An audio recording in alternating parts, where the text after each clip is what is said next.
বিসমিল্লাহির রহমানির রহিম। আজ ঐতিহাসিক ৭ই মার্চ, বাঙালি জাতির জীবনে এক অবিস্মরণীয় অলঙ্ঘনীয় দিন। ৭ই মার্চের চেতনা অবিনশ্বর। আমাদের মহান নেতা জাতির পিতা বঙ্গবন্ধু শেখ মুজিবুর রহমান ১৯৭১ সালে ৭ মার্চ ঐতিহাসিক রেসকোর্স ময়দানে, বর্তমানে শহীদ সোহরাওয়ার্দী উদ্যান, এখানে দাঁড়িয়ে বজ্রকণ্ঠে একটি মহাকাব্য রচনা করেছিলেন। সেই মহাকাব্য ধারণ করেছিল হাজার বছরের অধীনতার শৃঙ্খল ভেঙে বাঙালি জাতির মুক্তির বার্তা। ওই দিনই বাঙালি জাতির মহানায়ক দ্বিধাহীন চিত্তে ঘোষণা দিয়েছিলেন, এবারের সংগ্রাম আমাদের মুক্তির সংগ্রাম, এবারের সংগ্রাম স্বাধীনতার সংগ্রাম। বঙ্গবন্ধু শেখ মুজিবের দরাজ কণ্ঠ উচ্চারিত হয়েছিল বাঙালির হৃদয় থেকে হৃদয় অনুরোহিত শব্দমালা। স্বাধীনতার আকাঙ্ক্ষায় সমগ্র বাঙালি জাতি এক সূত্রে গাঁথা সেই মহাকাব্যের শ্রেষ্ঠ পংক্তি আর দাবায় রাখতে পারবে না। সুতরাং ৭ই মার্চ সামনে রেখে এই মহান লেখনে আমি গভীর শ্রদ্ধায় প্রথমে স্মরণ করছি সর্বকালের সর্বশ্রেষ্ঠ বাঙালি জাতির পিতা বঙ্গবন্ধু শেখ মুজিবুর রহমানকে। কৃতজ্ঞ চিত্তে স্মরণ করছি জাতীয় চার নেতা, মহান মুক্তিযুদ্ধে ৩০ লাখ শহীদ ও ২ লাখ সম্ভ্রমহারা মা বোন এবং অগণিত বীর মুক্তিযোদ্ধাকে, যাদের মহান আত্মত্যাগের মধ্য দিয়ে আমরা অর্জন করেছি স্বাধীন সার্বভৌম বাংলাদেশ। এনেছি বিজয় ছিনিয়ে। বঙ্গবন্ধু শেখ মুজিব এবং বাংলাদেশ একই সূত্রে গাঁথা। পূর্ব বাংলার মানুষের ন্যায্য অধিকার আদায় এবং পৃথিবীর মানচিত্রে তাদের জন্য একটি স্বাধীন ভূখণ্ড প্রতিষ্ঠার লক্ষ্য নিয়েই জাতির পিতা শেখ মুজিব পাকিস্তানিদের বিরুদ্ধে দীর্ঘ ২৪ বছর লড়াই সংগ্রাম করেছেন, জেল জুলুম অত্যাচার সহ্য করেছেন এবং সকল আন্দোলনের নেতৃত্ব দিয়েছেন। একমাত্র তিনিই ছিলেন হাজার বছরে শোষিত বঞ্চিত বাঙালিদের মধ্যে সবচেয়ে বলিষ্ঠ কণ্ঠস্বর। বঙ্গবন্ধু শেখ মুজিবের নেতৃত্বে আওয়ামী লীগ ১৯৭০ সালের নির্বাচনে একক সংখ্যাগরিষ্ঠতা লাভকারী, কিন্তু পাকিস্তানি শাসকরা আওয়ামী লীগের হাতে দেশ পরিচালনার দায়িত্ব অর্পণ না করে নানা ধরনের টাল বাহানা শুরু করে। বঙ্গবন্ধু শেখ মুজিব বাংলাদেশের সর্বস্তরের মানুষকে নিয়ে পাকিস্তানি শাসকদের বিরুদ্ধে অসহযোগ আন্দোলনের ডাক দেন। ৭ই মার্চ ভাষণ আমাদের মহান স্বাধীনতা অর্জনের অমর বাণী। ১৯৭১ সালে মহান মুক্তিযুদ্ধ চলাকালীন এই অমর বাণী প্রতিটি মুক্তিযোদ্ধাকে প্রেরণা জুগিয়েছিল। জাতির পিতা বঙ্গবন্ধু শেখ মুজিবুর রহমান বীর বাঙালিদের অবশ্যভাবে বিজয়কে উৎকীর্ণ করেন তার ভাষণের শেষ দুটি শব্দে, জয় বাংলা স্লোগানে। রাজনীতির কালোজয়ী মহাকবি বঙ্গবন্ধু শেখ মুজিব এই ভাষণের মাধ্যমে দেশের শাসনভার জনগণের হাতেই তুলে দেন। ক্ষমতাকে কী করে নিয়ন্ত্রিতভাবে সকলের কল্যাণে ব্যবহার করতে হয় তাও বুঝিয়ে দেন, শিখিয়ে দেন আত্মরক্ষামূলক কিংবা প্রতিরোধক সমরনীতি, যুদ্ধকালীন সরকার ব্যবস্থা এবং অর্থনীতি। সেই মর্মস্পর্শী বর্জনীনাথ ৭ কোটি বাঙালি হৃদয়কে বিদ্যুৎ গতিতে আবিষ্ট করেছিল। একটি ব্রিটিশ পত্রিকা বঙ্গবন্ধু ভবনকে ১০ নম্বর ডাউনিং স্ট্রিটের সঙ্গে তুলনা করেছিল। ৭ই মার্চের ভাষণ শুনে ঢাকায় রাষ্ট্রপতির বাসভবনে বাঙালি বাবুর্চি অসহযোগ আন্দোলন করেছিল এবং পাকিস্তানের প্রেসিডেন্ট ইয়াহিয়া খান তখন ঢাকায়, তার জন্য রান্না করা বন্ধ করে দিয়েছিল। ৩২ নম্বর বাড়িতে টেলিফোন করে সেখানে অনুমতি নিয়েই কিন্তু তারা সেখানে কাজ করেছিল। জাতির পিতা বঙ্গবন্ধু শেখ মুজিব তাই অসহযোগ আন্দোলনে এবং ৭ই মার্চের ভাষণে প্রতিটি মানুষকে নির্দেশ দিয়েছিলেন, ঘরে ঘরে দুর্গ গড়ে তোলো, তোমাদের যার যা কিছু আছে তাই নিয়ে শত্রুর মোকাবেলা করতে হবে। তিনি আরও বলেছিলেন, আমি যদি হুকুম তোমার নাও পারি তাহলে রাস্তাঘাট যা কিছু আছে সব বন্ধ করে দেবে। পাকিস্তানি হানাদার বাহিনী ১৯৭১ সালের ২৫শে মার্চ নিরস্ত্র বাঙালির উপর সশস্ত্র হামলা চালায়। কারণ জাতির পিতার নির্দেশে এদেশের মানুষ ইয়াহিয়ার শাসনকে অগ্রাহ্য করে। মিলিটারি ডিক্টেটর ইয়াহিয়ার সকল কর্তৃত্ব বাঙালির উপর থেকে একেবারে তিরোহিত হয়ে যায়। বঙ্গবন্ধু শেখ মুজিব ওই 32 নম্বর বাড়ি থেকে যে নির্দেশ দিতেন বাঙালি জাতি অক্ষরে অক্ষরে তা পালন করত। তাই 25শে মার্চ যখন গণহত্যা শুরু করে, এরপরে সেই রাতে অর্থাৎ 26শে মার্চের প্রথম প্রহরে জাতির পিতা বঙ্গবন্ধু শেখ মুজিব আনুষ্ঠানিকভাবে স্বাধীনতার ঘোষণা করেন। এরপরেই তাকে গ্রেপ্তার করে নিয়ে যাওয়া হয়। কিন্তু বাংলার দামাল ছেলেরা যা কিছু আছে তাই নিয়ে যুদ্ধে ঝাঁপিয়ে পড়ে এবং পাকিস্তানি হানাদার বাহিনীকে বাংলার মাটিতে পরাস্ত করে 16ই ডিসেম্বর 1971 সালে স্বাধীনতার লাল সূর্য ছিনিয়ে আনে। বাংলাদেশের প্রথম রাষ্ট্রপতি বঙ্গবন্ধু শেখ মুজিব পাকিস্তানের বন্দিদশা থেকে মুক্তি পেয়ে 1972 সালের 10 জানুয়ারি তার স্বদেশ ভূমি প্রিয় বাংলাদেশে ফিরে আসেন। তাঁর স্বপ্নে স্বাধীন বাংলাদেশ পুনর্গঠনে আত্মনিয়োগ করেন। একটি যুদ্ধ বিধ্বস্ত দেশ শূন্য হাতে যাত্রা শুরু করে মাত্র 3.5 বছরেই তিনি বাংলাদেশকে স্বল্পোন্নত দেশে উন্নীত করেন। আমাদের দুর্ভাগ্য 1975 সালের 15ই আগস্ট জাতির পিতা বঙ্গবন্ধু শেখ মুজিবুর রহমানকে সপরিবারে নির্মমভাবে হত্যা করে।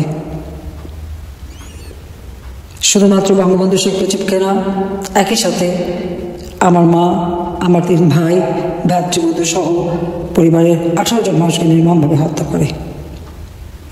এবং এই হত্যার মধ্য দিয়ে 1971 সালের যে শক্তিকে বাঙালিরা পরাজিত করেছিল এবং এদেশের যারা পাকিস্তানি হানাদার বাহিনীর দোসর ছিল, আল বদর, আল শামস, রাজাকার বাহিনী গড়ে তুলে এদেশের মানুষকে গণহত্যা, ধর্ষণ, নির্যাতন, অগ্নিসংযোগ করে স্বাধীনতার প্রতিটি ক্ষেত্রে প্রতিবন্ধকতা সৃষ্টি করেছিল, তারাই যেন পরাজয়ের প্রতিশোধ নেয়। শুধু তাই না, 15ই আগস্ট জাতির পিতাকে হত্যার পর বাংলাদেশে হত্যা, ষড়যন্ত্রের রাজনীতি শুরু হয়। 7ই মার্চের ভাষণ নিষিদ্ধ করা হয়, জয় বাংলা স্লোগান নিষিদ্ধ করা হয় এবং আমাদের স্বাধীনতার ইতিহাস এবং ভাষা আন্দোলনের ইতিহাস থেকে বঙ্গবন্ধু শেখ মুজিবের নাম মুছে দিতে উদ্যত হয়। তো বাংলাদেশের মানুষ কিন্তু থেমে থাকেনি। জীবনের ঝুঁকি নিয়েও ওই 7ই মার্চের ভাষণ প্রতি বছর তারা বাজাতে শুরু করে। 1996 সালে দীর্ঘ 21 বছর পর আওয়ামী লীগ রাষ্ট্র পরিচালনার দায়িত্ব গ্রহণ করে জনগণের ভোটে নির্বাচিত হয়ে। গণতান্ত্রিক অধিকার ক্যান্টনমেন্ট থেকে জনগণের হাতে ফিরিয়ে দেয়। জাতির পিতা বঙ্গবন্ধু শেখ মুজিবুর রহমানের খুনিদেরকে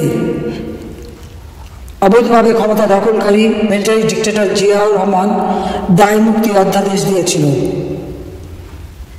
এবং যুদ্ধাপরাধীদের যে বিচার শুরু হয়েছিল সেই বিচার বন্ধ করে দিয়ে তাদেরকে মুক্ত করে দিয়েছিল। কিন্তু আওয়ামী লীগ ক্ষমতা আসার পর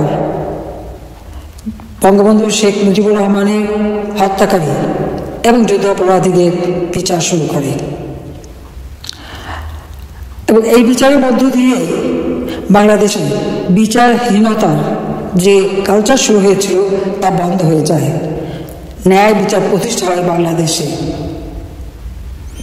দেশে আইনের শাসন প্রতিষ্ঠা হয়, জাতি গ্লানিমুক্ত হয় এবং আমরা বেশ আওয়ামী লীগ সরকার সংবিধান সংশোধনের মধ্য দিয়ে ঐতিহাসিক 7ই মার্চের ভাষণকে সংবিধানের 150 অনুচ্ছেদে 5ম তফসিলে অন্তর্ভুক্ত করি। স্বাধীনতার ঘোষণাপত্র যেটা 1971 সালে 17 এপ্রিল মুজিবনগরে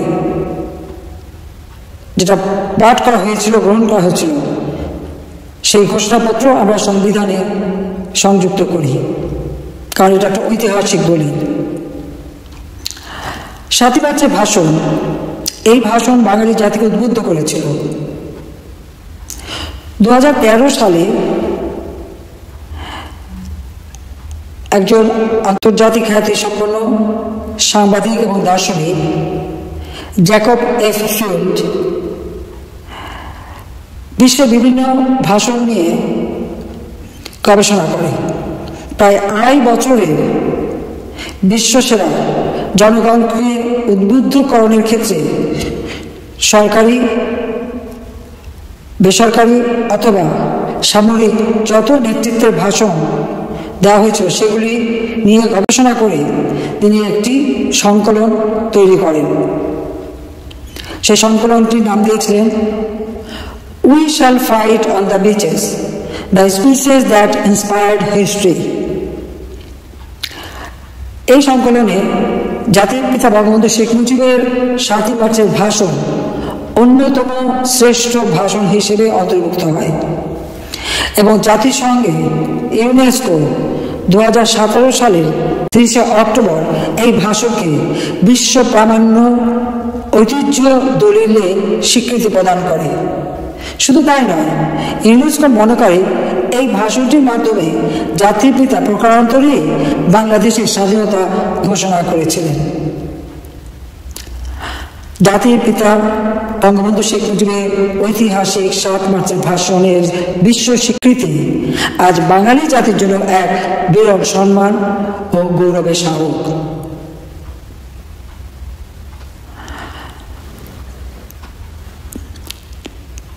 জয় বাংলা স্লোগান আমাদের উচ্চ আদালত হাইকোর্টের রায়ের উপর ভিত্তি করে মন্ত্রিপরিষদ বিভাগ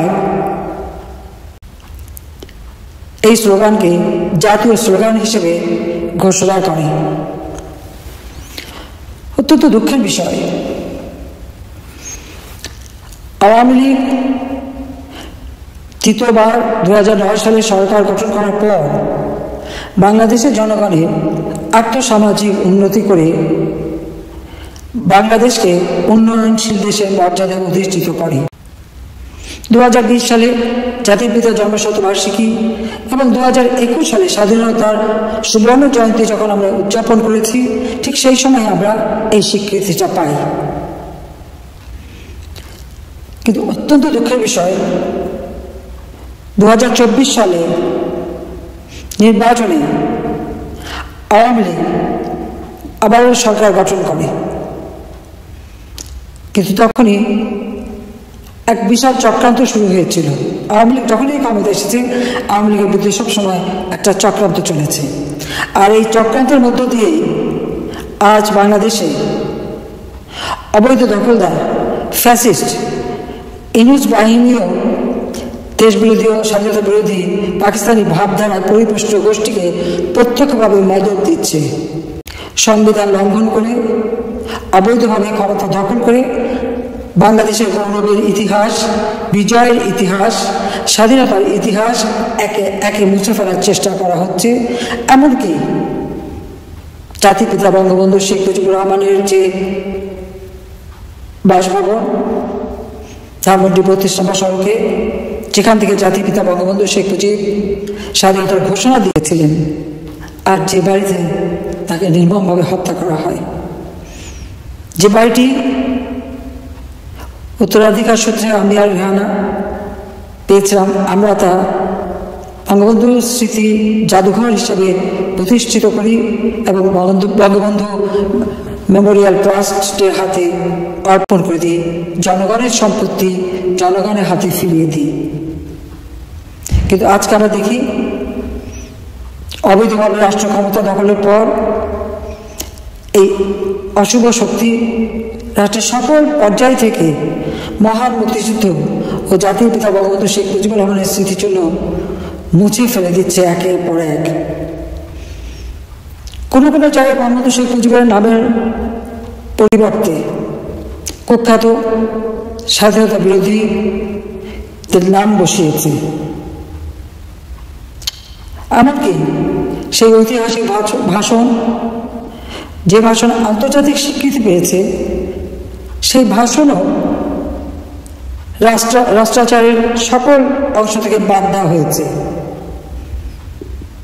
যে জয় বাংলা স্লোগান দিয়ে মহান মুক্তিযোদ্ধারা বুকের তাজা রক্ত ঢেলে দিয়ে স্বাধীনতা এনে দিয়েছে, সেই জয় বাংলা স্লোগানও আজকে বাতিল করা হয়েছে। এই অবৈধ দখলদার ফ্যাসিস্ট ইউনুস বম পরিকল্পিতভাবে বাঙালি জাতির গৌরবোজ্জ্বল অর্জন সমূহকে ধূলিসাৎ করার অপর তৎপরতায় লিপ্ত। মহান মুক্তিযুদ্ধের মাধ্যমে অর্জিত বাঙালির হাজার বছরের কাঙ্ক্ষিত স্বাধীনতা ও সার্বভৌমত্ব অক্ষুণ্ণ রাখতে এবং আমাদের প্রাণপ্রিয় মাতৃভূমিকে ধ্বংসের হাত থেকে রক্ষা করতে এই দেশ বিরোধী ও জনগণ বিরোধী অপশক্তির বিরুদ্ধে গণশক্তির জাগরণ আসু প্রয়োজন। মহান মুক্তিযুদ্ধের চেতনায় উদ্ভাসিত এই জনগণের শক্তিকে আমাদেরকে আরো সুসংহত করতে হবে, কারণ এদেশের প্রতিটি অর্জনের ক্ষেত্রে জনগণের শক্তি হচ্ছে সব থেকে বড় শক্তি। কাজে এই গণশক্তিকে রুখে সাধ্য কারণ নেই। উন্নত, সমৃদ্ধ, শান্তিপূর্ণ ও নিরাপদ বাংলাদেশ বিনির্মাণে এই অপশক্তিকে অবশ্যই বাংলার মাটি থেকে দূর করতে হবে। আমি মনে করি সমগ্র জাতি ঐক্যবদ্ধ হয়ে আমরা আজকে বাংলাদেশকে যে আর্থসামাজিকভাবে ধ্বংসের কিনারে নিয়ে যাওয়া হয়েছে, দেশের মানুষের জীবন যে বিশ্বাস উঠেছে, দ্রব্যমূল্যের ঊর্ধ্বগতি, বিচারহীনতা, মানুষের জীবনের নিরাপত্তা, ঘরে বাইরে সর্বক্ষেত্রে যেটা অস্বাভাবিক পরিস্থিতির সৃষ্টি করেছে, এখান থেকে বাঙালি জাতিকে মুক্ত করতে হবে। বাঙালি জাতির জীবনের শান্তি, নিরাপত্তা ফিরিয়ে আনতে হবে। অর্থনৈতিক, রাজনৈতিক, সামাজিক ও সাংস্কৃতিক মুক্তির মধ্য দিয়ে বাঙালি জাতির হাজার বছরের ইতিহাস ও ঐতিহ্যকে আরো সমুন্নত করতে হবে। আমি বিশ্বাস করি জয় বাংলা স্লোগান এবং জাতিপিতা বঙ্গবন্ধু শেখ মুজিবুর রহমান এর ৭ই মার্চের ভাষণ যুগে যুগে বাঙালিদের বিশ্বের বুকে আত্মমর্যাদার সাথে মাথা উঁচু করে চলতে এবং মা ও মাতৃভূমির পক্ষে লড়াই সংগ্রামে অনুপ্রেরণা যোগাবে। আমি তাই সমগ্র বাঙালি জাতিকে এই আহ্বানে জানাবো যে ইতিহাস বিকৃতির মধ্য দিয়ে বাঙালির যে অর্জনগুলি একে একে নস্যাৎ করবার চক্রান্ত করে যাচ্ছে, তার বিরুদ্ধে সকলকে রুখে দাঁড়াতে হবে। আসুন আমরা মহান মুক্তিযুদ্ধে আমরা যে বিজয় অর্জন করেছি, বিজয়ী জাতি হিসেবে মাথা উঁচু করে চলার জন্য আমাদের তরুণ সমাজ, আমাদের দেশের আবাল বৃদ্ধ বনিতা সকলকেই আমি আহ্বান জানাচ্ছি। আমাদের দেশের মর্যাদা আন্তর্জাতিকভাবে স্বীকৃতি পাক, সেটাই আমরা চাই। যে সম্মান আমরা অর্জন করেছিলাম, যা আজকে এই অপশক্তির হাতে ধূলিসাৎ হয়ে গেছে, সেই বিজয়ের গৌরব আবার আমরা ইনশাল্লাহ ফিরিয়ে আনব। তার জন্য আমি জনগণের শক্তিকেই বিশ্বাস করি, আর জনগণের মর্যাদা রক্ষা করাই আমার একমাত্র কর্তব্য। তাই আপনাদের সহযোগিতা কামনা করি। সবাই ঐক্যবদ্ধ হন, অপশক্তির বিরুদ্ধে রুখে দাঁড়ান। ৭ই মার্চের